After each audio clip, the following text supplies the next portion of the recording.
Saludos, mi nombre es Jeffrey Mateo. Sé que alguna vez te has preguntado que por qué suceden fenómenos naturales como los terremotos ocurridos en Haití, México y otros lugares, los diferentes tsunamis que han azotado Japón, Indonesia, Chile y otros países, así como las diferentes erupciones volcánicas que han ocurrido en diferentes partes del mundo. Y es justamente por esta razón que en el día de hoy te estaré hablando de las placas tectónicas, que son las que dan origen a estos fenómenos. Y para eso utilizaré este mapa de las placas tectónicas elaborado por el Ministerio de Educación de la República Dominicana. Las placas tectónicas son fragmentos o segmentos de la litosfera que, como bien sabemos, la geósfera está formada por tres capas. El núcleo, que es el centro, luego está el manto que cubre el mismo y por último está la litosfera, que es donde se encuentran estas placas tectónicas.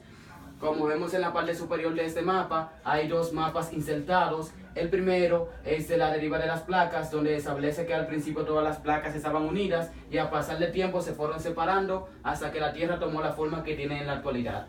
El segundo mapa insertado es de las placas o zonas sísmicas y volcánicas de todo el mundo. Viendo la leyenda de este mapa nos indica que cada una de estas líneas rojas son las líneas entre las placas y las flechas azules son el sentido o la dirección en que se mueven las placas tectónicas.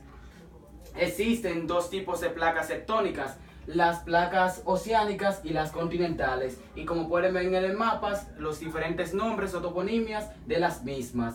Estas placas son dinámicas, es decir, que viven en constante movimiento y por eso ejercen diferentes tipos de movimiento. Imaginémonos que estas dos cajas son placas tectónicas. El primer movimiento que ejercen es el de deslizante o transformante, que es cuando una se roza con la otra o hacen un movimiento de fricción, ocasionando pequeños terremotos y también algunas fallas. Por ejemplo, cuando la placa del Pacífico rozó con la norteamericana, se dio la falla de San Andrés, ubicada en la península de California. Otra falla en nuestro país es la falla de Enriquillo, por debajo del lago Enriquillo se encuentra su ubicación. El segundo movimiento de las placas es el de divergencia, que es cuando se aleja o se separan las placas. Este provoca pequeños terremotos, maremotos y erupciones volcánicas, pero siempre en el fondo de los océanos.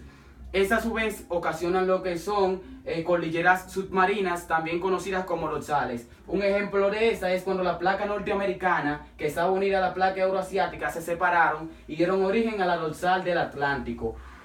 El tercer y último tipo de movimiento es el convergente, que como su nombre indica es cuando las placas chocan. Este tipo de divergencia se puede dar de tres maneras diferentes. La primera es que si una placa continental choca con una placa oceánica, a la oceánica ser más ligera se introduce por debajo de la continental y da origen a cordilleras. Un ejemplo es la placa de Nazca, que es oceánica, se introdujo por debajo de la placa continental suramericana y dio origen a la cordillera de los Andes, que es esta que ven aquí. El segundo tipo de convergencia es cuando chocan dos placas oceánicas, una se introduce por debajo de la otra y dan origen a las fosas y arcos insulares. Por ejemplo, tenemos la fosa de Filipinas, tenemos la de Japón, tenemos el arco insular de la cordillera de Japón y las cordilleras los archipiélagos de las Antillas mayores y menores. Y por último, el último convergencia es cuando chocan dos placas continentales. Al ser las dos fuertes, ninguna serie, así que se elevan ambas y forman las grandes elevaciones. Un ejemplo es la placa índica, cuando chocó con la placa euroasiática, dio origen a la elevación más grande del mundo, que es el Himalaya.